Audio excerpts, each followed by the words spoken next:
Okay, thank you all for being here. I think that's all the housekeeping. So now let's get into the event proper. So, welcome to the Writer Center's virtual craft chat series, where we talk to authors a bit less about what they wrote and a little more about how they wrote it. Um, did I say who I am? I might have. Amy Freeman, development director, middle-aged, repeat myself.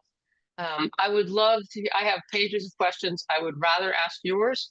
So I'm going to jump in the beginning, but if you want to throw yours into the craft chat, please go ahead.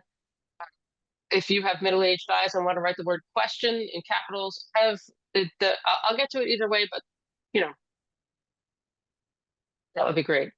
So, okay. So Susan Coll, can you please um, grace us with a few pages from Literati, my current favorite read? Absolutely. And thank you for having me. And Amy, if I had thought of the line that we put the non in nonprofit, I probably would have used that in the book, but too late now. That's very clever. I will read just from the opening pages. I'm never really sure where to begin or what section to read from, but I'll just start at the beginning, just a few pages in. So, chapter 1. Proudly, fiercely punctual, Clemi arrives at 10 a.m. and finds a very large cat sitting on Howard's desk. It is grayish and brownish, this cat, with a long tail and piercing green eyes. Clemi does not know cat varieties especially well and has never thought much about them, but this seems like your basic cat, a run-of-the-mill Felis cactus, albeit one that has been overfed. It looks to her like a cat's cat, a Volkswagen of cats, more bus than bug, which is not meant as disparaging, since at this point in her life, Clemi cannot imagine having the funds to care for either a cat or a vehicle, whether run of the mill or extremely posh. The only especially notable thing about this cat, apart from its size, is that it happens to be here, planted atop the papers strewn across the executive director's massive banker's desk. The cat stares at Clemi. Clemi stares back at the cat, holding its gaze. If she looks at it long enough, perhaps the creature will explain itself. Something is off, clearly. Or maybe not. This is the beginning of what will be Clemi's second week on this job.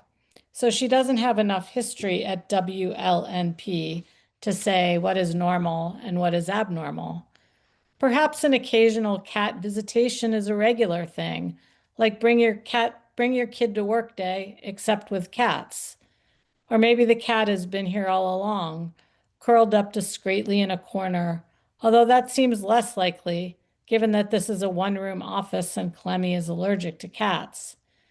It is the Tuesday after a 3-day weekend, so perhaps she's just bleary-eyed, hungover, hallucinating this cat. She's not much of a drinker, but she did meet River, her sort of ex-boyfriend turned sort of friend, at a taqueria last night, where she downed a margarita and chased it with a bean burrito, several fistfuls of tortilla chips, and a spicy shroom taco. The regrettable smorgasbord has left her simultaneously bloated and dehydrated, on top of which the fire alarm had gone off in her apartment building at 3:14 a.m., and she was forced to evacuate, descend 6 flights of stairs in flip-flops and her unflattering nightshirt, too groggy to think to grab a robe, and then stand on the sidewalk for some 40 minutes while the fire department conducted a thorough inspection and declared a false alarm. Perhaps Clemi's sleep deprivation is causing everything to look askew. Yet everything is askew, and it's not just the anomalous presence of this cat or the mess of paperwork on this desk. As she looks around the office, Clemi sees that the drawers of the 3 filing cabinets that line the wall to the left of Howard's desk are open, and the contents have been disgorged onto the floor. Stepping closer to inspect, she finds empty folders, papers and more papers, expired wall calendars, a decapitated bobblehead of Washington Capitals captain Alex Ovechkin, and several boxes of obsolete business cards imprinted with the former, now verboten name of this organization, which presently goes by WLNP, Washington Literary Nonprofit. Some of the business cards bear names of employees whom Clemi presumes to be long gone. So I'll stop there. I could go on, but I hate hearing myself read. So you're muted, Amy. They have to buy the book. So that was great. Well, there we go. Thank you, Emily. Thank you. All right, Susan, I'm going to jump in with a standard writer-centered question. Who the heck are you? Who am I? Like existentially or biographically? I've lived in DC for longer than I'm sure I know the answer to, but more than 20 years now, which is the longest I've ever lived anywhere. I have, as Amy said, written 8 novels somehow that I'm not sure how that happened. I work, I've worked on and off for almost 15 years at Politics and Prose Bookstore, where I'm currently the events advisor. And I've taught for a long, long time at the Writers Center. I've taught probably 8 sessions of the novel year, and many, many sort of intro to the novel classes over the last couple of decades. And I live in DC. So, Um, so I'm going to jump in with an unexpected question uh-oh. because I'm into. Well, no, it's not like about iambic pentameter or anything. So, given that you have a long history of teaching this very successful novel year class, can you briefly describe it to people who are listening, and then um, talk about because you've written 8 books, you've taught 8 sessions of this. I'm immediately interested in how teaching this intensive novel writing class, has informed your work. Yeah, and one thing about my novel year classes that I think might be slightly different from some of the other offerings I've seen recently is my classes were really workshops. They were intensive workshops. There wasn't a lot of deliberate craft um, teaching. We sort of did that as we went. So it was really a class about revising in a lot of ways, and we would read one another's work and do very intense critiques, and then everybody would get about a 40-minute uh, critique from the whole group and with worksheets that were filled out about what was working and what was not working. So I've always felt like I teach better by editing and revising. I probably would be able to actually teach, but I feel more comfortable I feel like if I have one ability in this world, I feel like I can look at a manuscript and help see what's working and what's not working. That part is very intuitive to me. I don't feel like I can go run through a exercise and tell you how to write a novel, but I can tell you what's working and what's not working. So that's how I ran those classes, and that's really even how I ran the intro to the novel classes. So So, do you think that because it spans such a long period of time, I mean, given that you're a young woman, um, like I am, did teaching and with students impact the way you write?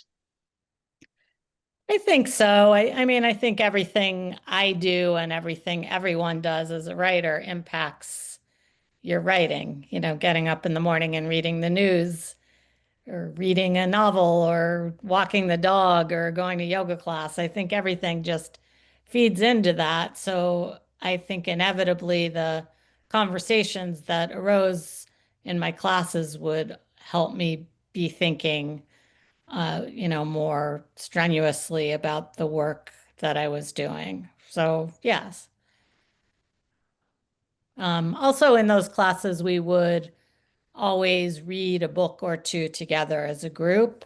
And I usually didn't assign it before the class began because I wanted to pick a book that was very topical, was either on the bestseller list or just won the National Book Award or just some book that everybody was talking about. And then we would read that together and try to deconstruct it and figure out why is this book a bestseller and not that book. So that always helps me as well. Interesting. Um, okay, let's jump into literati.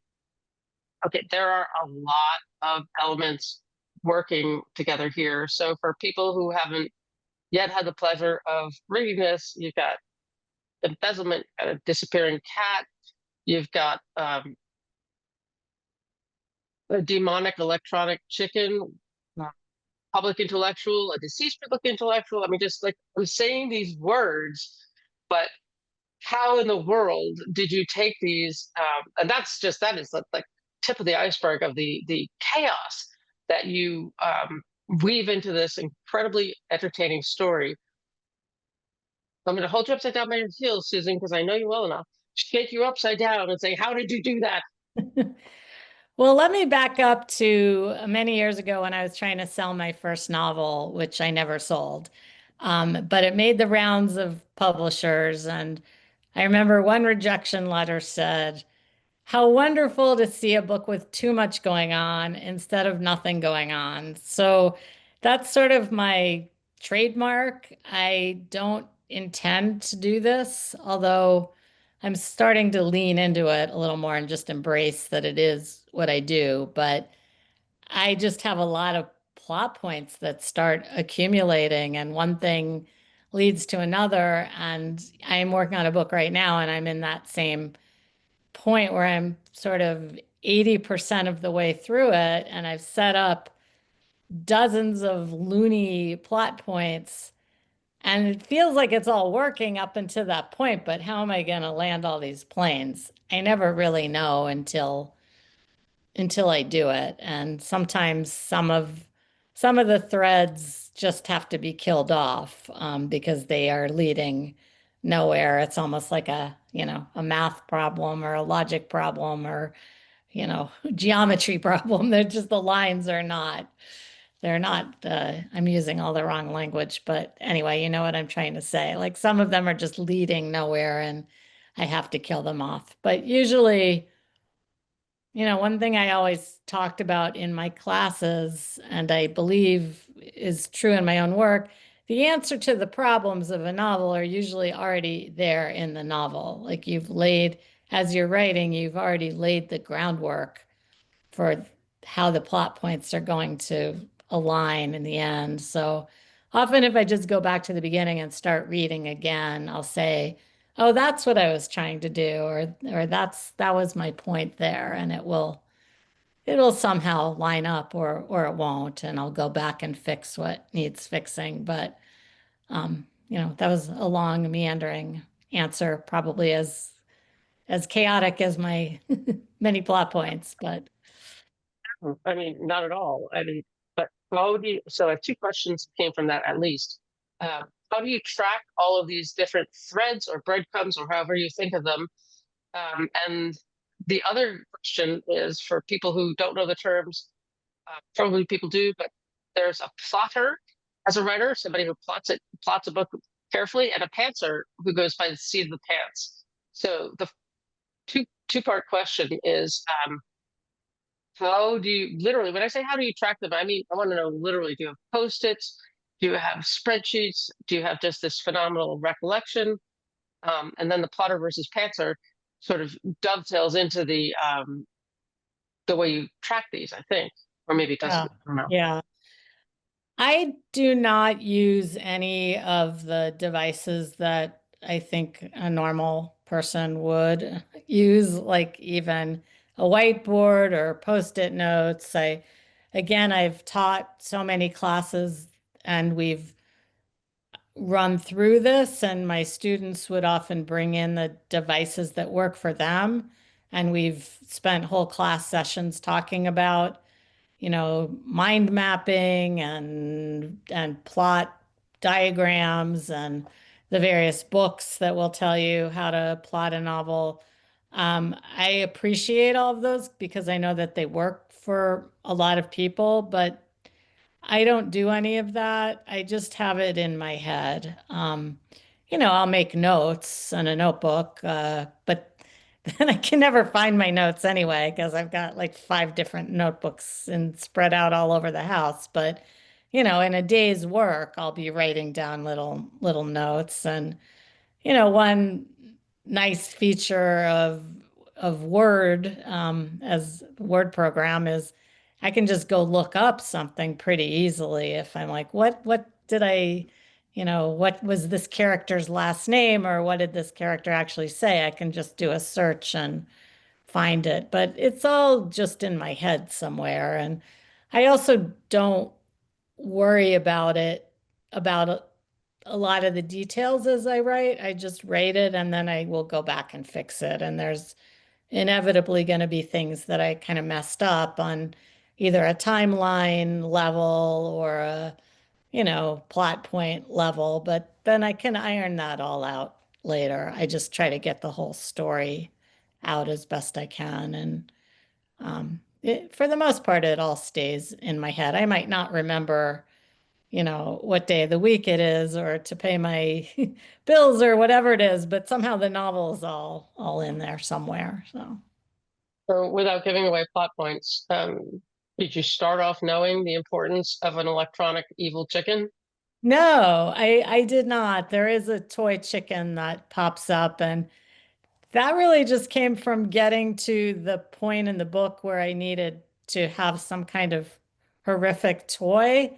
And I really just started Googling around like different kinds of toys, and this popped up. I don't remember if it was I don't think it was this exact kind of toy, but just the idea of a talking stuffed animal. And then you take that the next level of what, technology has brought us these days. And I thought I was inventing this, but then I learned like my grandson actually had some toy not too dissimilar from that. So, you never know. And But again, I didn't plan that. I didn't even plan that this child was going to have a toy. This child, I'm not even sure I knew the child would be there.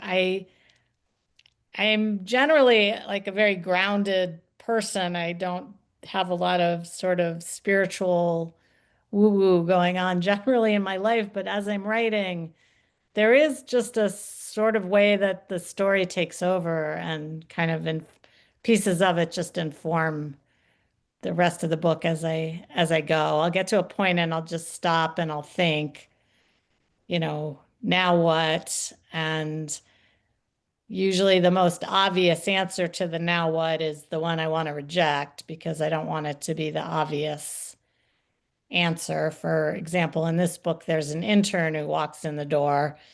I didn't want the intern to be what you would think of when you think of an intern. So I stopped and tried to play against what you might expect. And that's just how my process works. So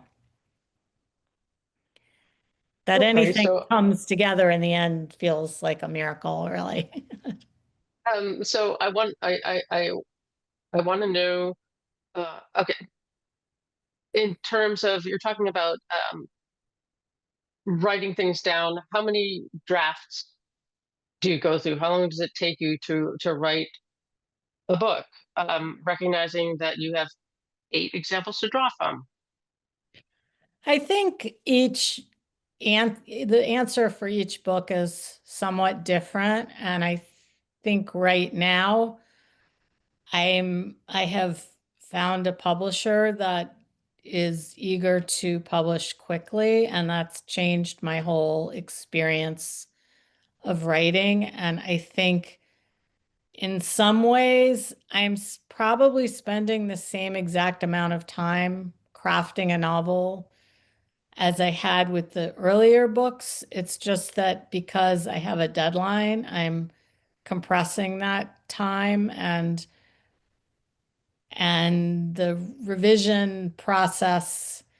I'm just not giving myself as much time. I think in earlier days I would write half a book and then I'd give it to readers and I'd take 4 or 5 months off while people were reading it and then incorporate edits and then try to send it out into the world, and that would take a very, very long time too. So I think so much of the revision and timeline was dependent on factors outside my own ability to write quickly or not write quickly. But now with these deadlines, I haven't really had the luxury of giving a lot of drafts out and taking a lot of time, but I'm very fortunate. My husband is a novelist and he is a very, very good editor. I don't think I could have a better editor. So that's just kind of luck. So he, when I'm on a really tight deadline, as I am right now, he will read, um, I can just give him chapter at a time. Once I get substantially far enough along, I don't do that till I know I have a book in progress, and then I can give him a chunk of pages, and he's very helpful. And I give it to a couple other readers as well. Often when I'm starting off, I'll give the first couple of chapters to friends just to make sure, because you can't ever really tell when you're writing on your own, like what's working, if what you think you're communicating is translating to another reader. So I always give it to some people and go back and revise. I do a lot of revising as I go. So I'm just sort of all over the map answering your question, but I'm revising as I go. I'll then finish this book and I will give it to my editor, and she's going to give me, based on prior experience, 9 single-spaced pages of notes, and then I'm going to rewrite the whole book. So it does get rewritten. It's just happening in a much more compressed way than it did when I was starting out and always, then trying to sell the book, where you just get a lot of very, very slow feedback and it feels like it could take years. So, which it has taken at times. Take us back behind the publishing curtain. You said deadlines. Whose deadlines? Who gives you deadlines? What are the deadlines? Well, this Why current why the deadlines? Yeah, this current publisher that I'm with, they're more commercial. They're more trying to get a book. They have a lot of authors who are doing a book a year, which I do not want to do. I can't do. But I am doing close to a book every 2 years or so. So I do have, when I sign the contract, I have actual deadlines. I've just negotiated another 6 weeks or so on my current deadline because it just wasn't really possible for me to do that. So yeah, they're for better or worse, kind of have it fast tracked. So Audience, people, if you want to throw your questions into the chat, I have plenty of mine. I'd rather ask yours, but okay, let's dig into the book itself. So one of the things I loved about literati and other and bookish people is you seem to have a real knack for bringing the reader into the chaos outside of the character, but also the chaos inside the character's mind. I'd love to hear you talk about it because Clemi is not first person, but you really are in there with her. yeah, it's funny when I was asked that recently by somebody about why I didn't write in the first person. And I said, but I did. Then I went back and looked and like, of course I did not. I knew that. But because it was such a close third person that it might as well have been first person. Um, why I chose one over the other, I can't even really say. The book I'm writing right now is in first person. Um, how it comes out. I mean, I'm gratified to hear you say that it kind of works in the sense that you're inside her mind. Um, I don't have anything to shed on technique for that. I just am I understand this character very well. some of that might be because I wrote this character already in Bookish People. This book is completely standalone. You don't need to have read Bookish People, but she was one of three voices in that book. It had three protagonists, and I didn't realize till I sat down to write this how much it helps, which is something you all know, but it really does help if you know your character when you start to write. I didn't have to invent anything. I already knew her prior job, her parents, her, prior plot points. So I think because I knew her so well, it just enabled me to get inside her head and also, being able to channel that age. She's 26 years old, and maybe it says something about my own maturity, but I feel like I really understood the dilemmas she was going through. It didn't feel like much of a stretch to write that. Maybe because I have young adult children, maybe because I work at a bookstore and I'm hearing young voices all the time. I don't really know, but um, it just felt like I understood her pretty well, if that answers your question at all. Oh, absolutely. And then I have a question about whether you consider this a sequel. But first, I want to get to a Avery's question. I hope I pronounced that correctly. How do you come up with your plot points? Do you get references or ideas from real life scenarios, or do you come up with them by yourself? Well, I think in as much as I may not have answered your earlier question about plotter or panzer, I am not a plotter, but I do know the general storyline when I begin a book. So for this book, I knew that I had a young woman, new on a job, new on what seemed to her dream job. I knew it was going to go badly from day one, or really day three or so in this book. I knew that the whole thing was leading up to a gala event. This was like the big fundraiser for this troubled nonprofit. And then if you just begin with that premise, kind of the plot points along the way sort of write themselves in a sense, because what are some of No, the they, things? no, they don't, Susan. You wrote them. Well, I mean, maybe because it's possible because I just have the experience of what it's like to plan a gala. So I didn't have to go out and research that or think too hard. I'd lived through not this, but enough of the broad strokes of something like this to know what sorts of elements are going to occur and what has to happen. A caterer has to happen, a venue needs to be secured, a prize is being given. If another, I mean, that all felt very easy to me to see. I'm not suggesting that there weren't many moments along the way where I stopped and said, now what? But in a book like this, or my third book, Acceptance, was 1 year in the life cycle of high school seniors applying to college. That also just had a very natural structure, and I broke it into 12, I think I broke it into 12 chapters, each one a month of the year of applying in the college admissions cycle. And then what happens? They're in high school. What are the different phases of that going to look like? So I think if you know, give yourself a structure, at least a beginning point and an end point, and can sort of think about the events that are going to happen along the way. I know I'm making it sound easier than it is, but that's at least sort of the broad way that I think about it. So.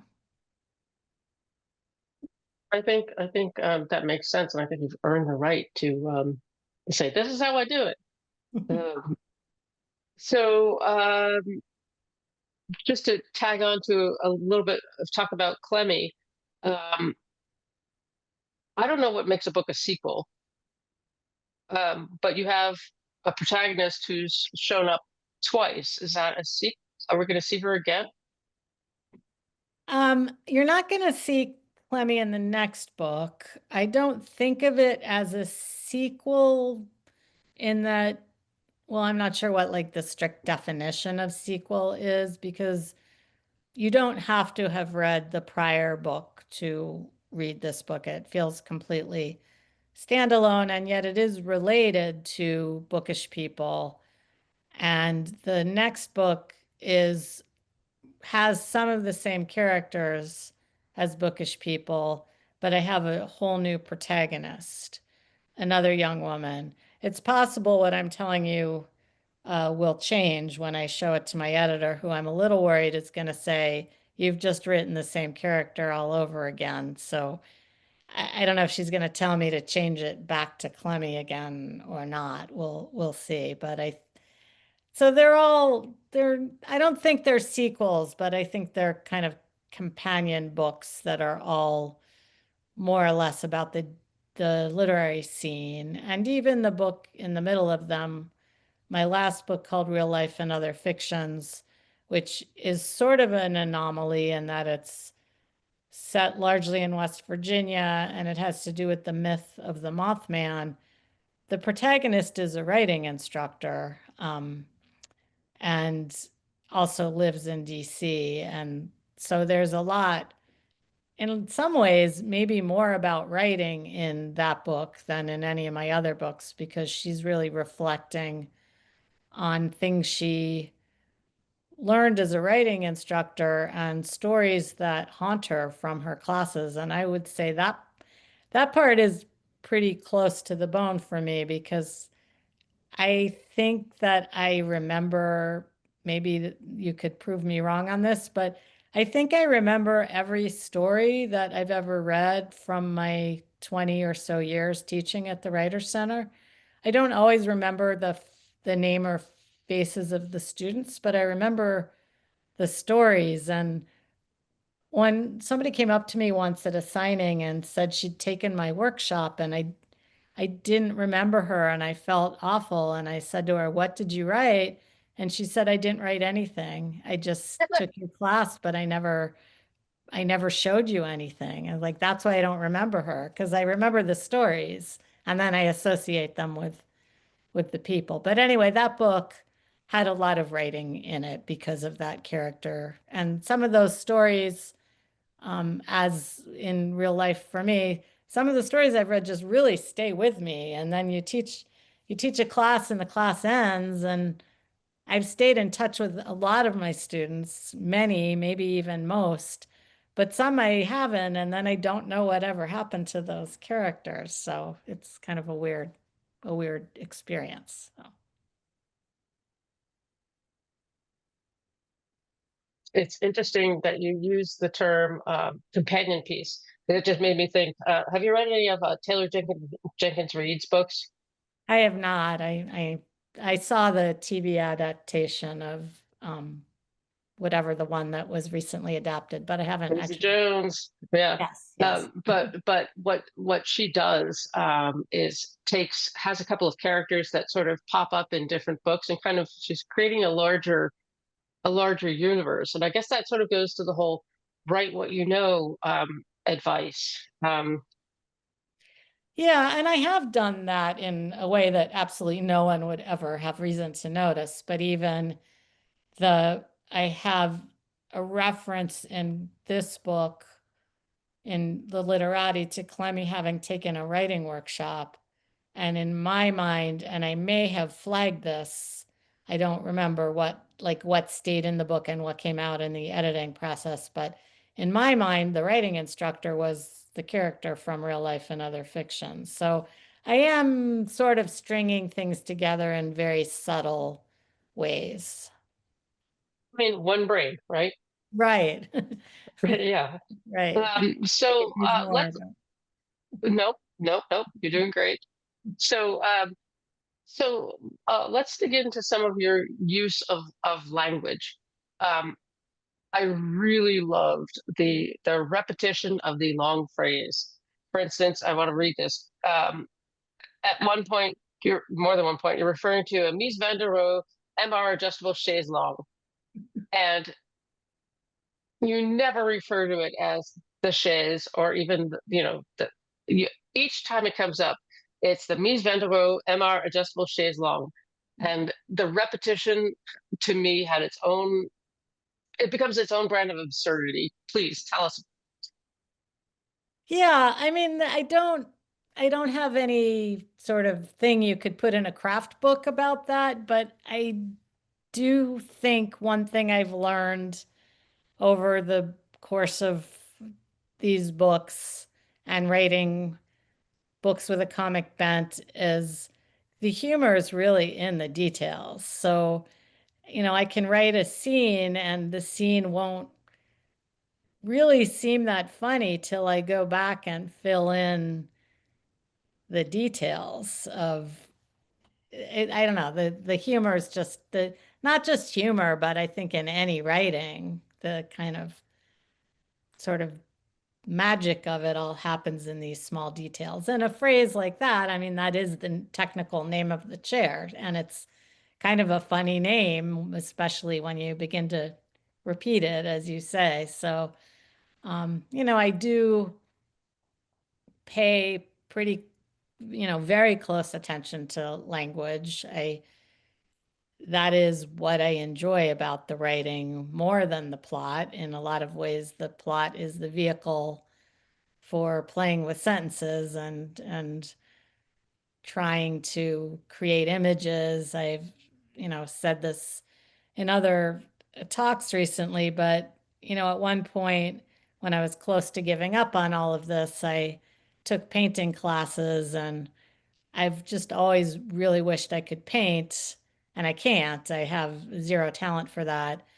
But the idea of just like bringing that visual element to the writing is what I enjoy about the writing. So to just sit there and really focus on the sentences and the craft of a paragraph, that's what brings me the joy. The kind of crafting of the whole novel is a big headache. So I appreciate what you said about poetry at the beginning. I think that's so true that, there's so much craft in a 50-word poem and in another life I would be a poet. I like the language more than the overall story. Right. And that shines through. That shines through. So, I have a question here for you about your specificity. So, for instance, there's a character who insists he's a bestseller in the Netherlands. You describe the many contexts of a zipper tote bag in a way. So when you say maybe there's a leaf blower in there, you bring us to the point of absurdity with detail, detail, detail. There's a book nerd matchup over a book title. Um, how do you craft such exquisite details? Do you just stop and say, how can I just what do you do? How do you do that? Well, thank you for using that word, but exquisite. But Yeah, no, that takes some time. I mean, I can spend an hour on a sentence and go back to it and then rewrite it. So really? yeah, no, I go very Okay. slowly. I go very slowly on a language level. I will maybe do a sloppy draft of a chapter or half of the book, but it's when I go back, I really spend a lot of time on every sentence. So, yeah, and sometimes I'll just go back to an image weeks later when it sort of starts to gel in my mind, or I'll just, play with words for a while and look up synonyms and try to really find the word that I want to use. So when it looks like I'm writing quickly, which I am, I'm also going very slowly on a language level and a revision level. And um, even when I'm turning these books in quickly, then when I get these notes back, I'm going back through it very slowly. And then there's also a whole nother round when it gets line edited, that's another opportunity to really play with the language. So that for me, that's the best part. I like the revision part. That's why in my classes I like working lately. I mean, I would be happy to mix it up, but the last batch of classes I've taught are with people pretty far along. They're like, master classes or whatever you want to call them. They're people who've got novels substantially underway because I feel like that's where I am more helpful in like how do we take this and really improve the language or, focus on the themes rather than just like how do you get started. So I love that. I mean, I will, at the end of this chat, I will take away from this and clutch close to my heart that sometimes you spend an hour on a sentence because you oh, make it look easily. so easy, Susan. You make it look so easy. It just No, I flows. mean, especially like the opening pages, the first chapter, I'll spend forever on that and still go back and fix it. So yeah, I'm sort of contradicting myself, but I just do it intensively, I guess. I'm not sort of taking years to do it, but that's also because I'm writing these sort of short comedies. So I think I'd rather be writing like Kieran Desai, long, gorgeous literary novels, but that's not what comes out of me, and that's not what I'm writing. So I, they are quickly turned out, but I am spending a lot of time on the I craft. mean, when this craft chat came up, I grabbed it because your book is exactly what I want to read. So, okay, Naomi wants to know, how closely do you usually work with your publishers? And I'm not sure what part of publishing that refers to, but maybe you know, or If maybe you Naomi could mean, throw it in the chat.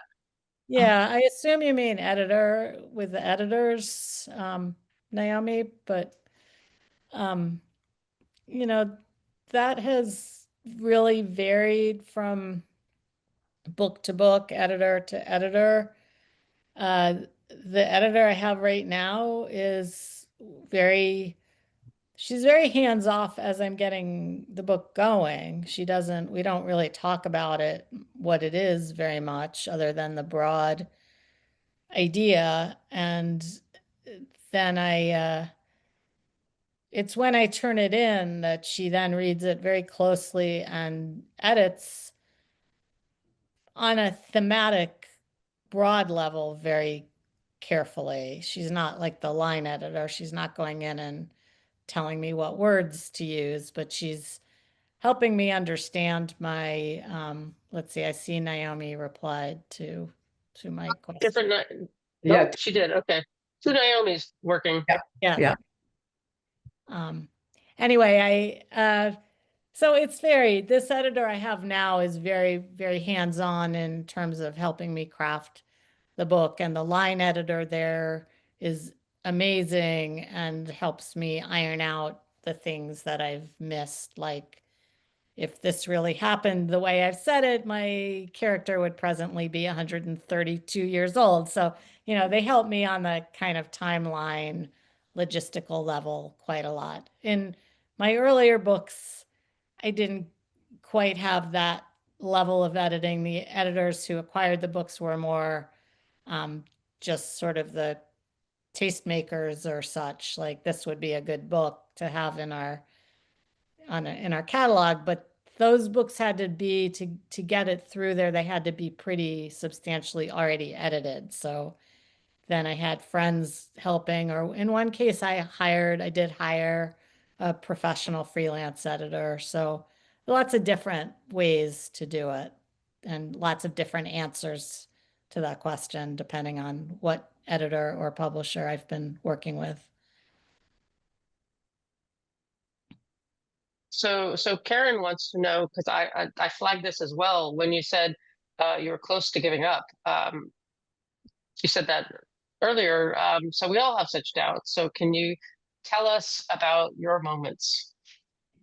Yeah, I've been close to giving up many times. That first novel I referred to that I couldn't publish, I said to myself I was going to take every lesson learned from that, and I was going to look at that as a glass half full experience rather than failure. So a lot of it is just, pep talks and self self-deluding, self-delusional. I'm not saying that well, but just sort of tricking myself into being optimistic. But I did just I always have a backup plan. As I wrote that second novel that did finally get published, I had lots of backup plans for what I was going to do. Um, if I couldn't publish it, the moment I was referring to, Karen, was with my book, The Stager, which was my fourth book. I had a lot of trouble getting that one through the gates. I just some of it was my editor was reading slowly and sending me back to the drawing board, and that is when I stopped and took these painting lessons and thought I'd rather be a painter, even though I can't paint or draw or have zero talent. But that painting instructor kind of sent me back to the book. She said something, and the wisdom of teachers of that what I was trying to paint and couldn't paint, I was actually doing on the page, and that gave me my confidence back. And I went back to that same book that felt just like a dead weight, and I could see the colors, that I could see all that I wished I could get onto a canvas and couldn't. I was able to just very visually go back to that book and put in the first chapter. I can even see it now as I'm talking about it. I could just actually see it. So, I've had moments like that where I've just felt close to despair and then had to walk away from it for a while. And something came along, such as that got me back to the book. It's not too personal question. You're on your eighth, finished your eighth, published your eighth book. Do you still have those moments of doubt? I do. Yeah. I mean, even what I was Imposter saying. syndrome, Oh, for sure. I mean, yes. which is crazy because you're Yeah. accomplished. Yeah, no, I have that all the time. And then even as I'm working on this ninth novel, I'm thinking maybe it's too close. Maybe I'm repeating myself. Maybe, so I've got those doubts and then questions about what I want to do next. Do I want to continue to write from about this world? Do I want to switch gears? Am I running out of juice? Does the world really need another book from me? Yes. I have all those questions in my head, but I think the answer to those questions, which is what I always would tell my students, I mean, I love the writing part, not every minute of it.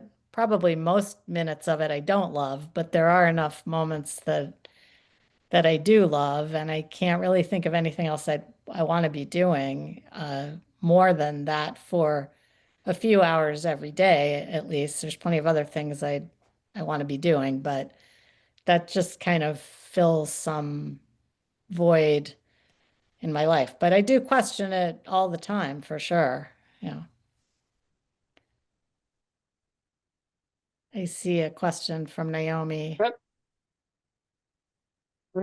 Would you ever consider a book on a totally different topic in a different world? Yes. I don't think I read that properly. Did I use the wrong words? Anyway, you've got the question. A book on a totally different topic in a different world. In a different world.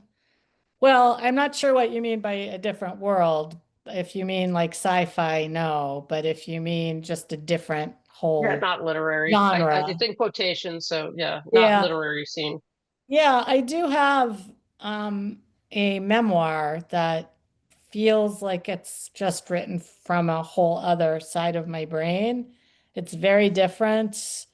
It felt like a good writing exercise. I almost needed to kind of prove to myself that I could write something other than this, but it's also just material that I really, really want to write and get down on. And it's largely done. Just what I will do with it, I'm not sure. But yes, that's so different from what I've been turning out novelistically.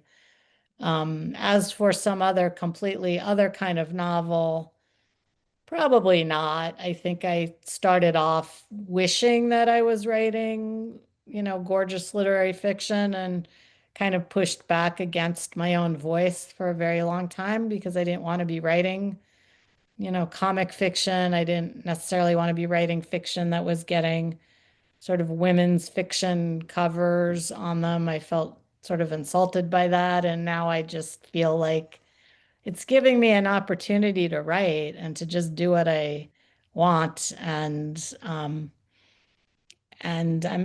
mostly having fun with it. So I don't see myself now switching gears and trying to write a historical novel or something completely different.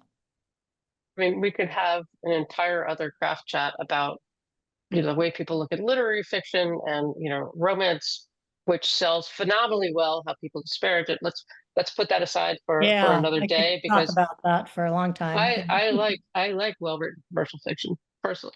Yeah. So Naomi Collins, we'll get to your questions in a question in a minute. But I do want to ask Susan. Susan, I told you I was going to ask you. I've been getting a lot of questions from Writer Center people about audiobooks and podcasts. And I'm going to ask you about the audiobook in particular, because as I was preparing for this chat, your book showed up in my audiobook feed, and I was like, oh, okay. And it was fantastic. I mean, I thought the book was nuanced, but the reader um, brought the characters to life better than my brain did. Yeah. Um, and when I texted you about it, you were like, I haven't even met her. So can you just briefly pull the curtain back, and how does your book go into an audiobook? Yeah, I did, just to update that, I did just meet her. She came to my reading at Politics and Prose, and I asked her to read from the Oh, podium. So darn that it. was I'm really a sorry I treat. missed it. Yeah, there's a video out there somewhere, but there was a treat to hear her read the book. The process for me currently is that it is an automatic thing that it's going to go to audiobook, and I am given 3 or 4 snippets of either snippets of voices to listen to pick the audiobook reader, or just the names of possibilities, and then I can go on Audible and listen to snippets. In this case, I chose this reader because she, just from what I could see of her biography, she was both local-ish. She turns out to be more local than I thought. I think she lives in Silver Spring. No, she lives in Falls Church. Um, but I think at the time it said she lived in rural Maryland, and she had a lot of animals, and there's a lot of animals in this book. So I just thought, this sounds like the right spirit. But that was all I knew about her. Sometimes I would pick a certain voice and then I'd get a completely different audiobook reader that nobody would tell me about, and it would just be a surprise at the end that whoever it was. So, like a lot of things, you're sort of given some options, but ultimately someone else makes the final call on that. So I was talking to an author who said that audiobooks have changed the way you write, in that you don't necessarily put the tag saying, um, comma, Amy said, because the narrator is going to make that clear. Do you find that, or was that just such a specific Yeah, flex by that author?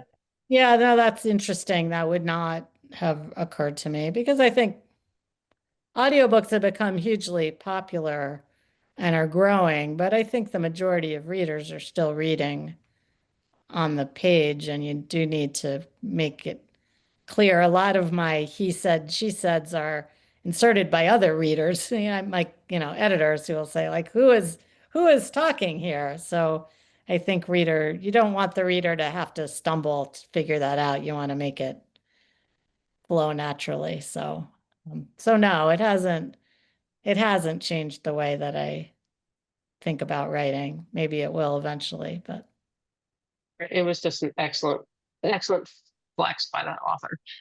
Okay, last question goes to oh gosh darn. Oh, second to last question goes to Naomi Collins, who wants to former board member. Nice to see you. wants to know about your writing life over time. Yeah,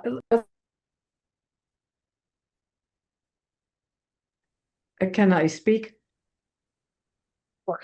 Yes. Okay. Sorry, first I want to say that I think, Susan, that your writing is tremendous. I love reading your work. Thank you. And I think you're coming from a place of a real artist because I can hear when you talk, it's harder to talk about craft than it is to talk about the creative part that's bubbling up within you. So my question is, yes, over time, you've been writing for many years.